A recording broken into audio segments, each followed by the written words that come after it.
This is Charlene Fink with Farm Journal Media here at Marketing Rally 2009, speaking with Richard Brock with Brock & Associates. And I know that in your breakout session you talked a lot about the fundamentals that go into making a good marketing decision. Can you share some of those key highlights with us? I think the important thing that we've got to look at in this environment is having good information is one part of the marketing plan, but even more important is knowing how to make a decision with it. Because what we've found in being in this business for over 30 years is no matter how good the information is, if a person doesn't know how to make a decision, then it's worthless information. And I think also, Charlene, as we take a look at the changing environment we've got right now, the decision making is more emotional and more significant. And by that I mean last year we've had a range in soybeans of about $4 a bushel, I think corn $2.50 a bushel. But on the other side of the equation, we're seeing as much volatility in our input prices. We saw fertilizer prices soar to say $1,200 a ton last year in anhydrous ammonia, now down to $400 or less. And so if you got a producer who bought the top of the fertilizer and sold the bottom of the grain, and a neighbor who did just the opposite, you're looking at $300 or $400 an acre difference in income.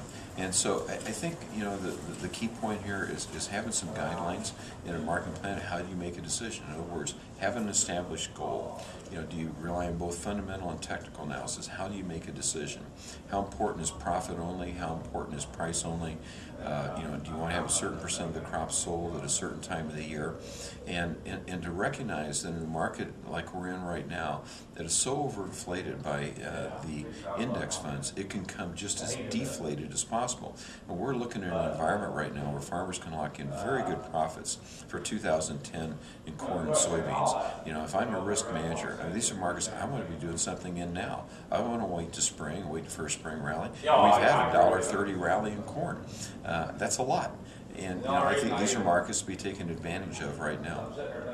What would be the number one key step you would recommend guys do to get started right now today?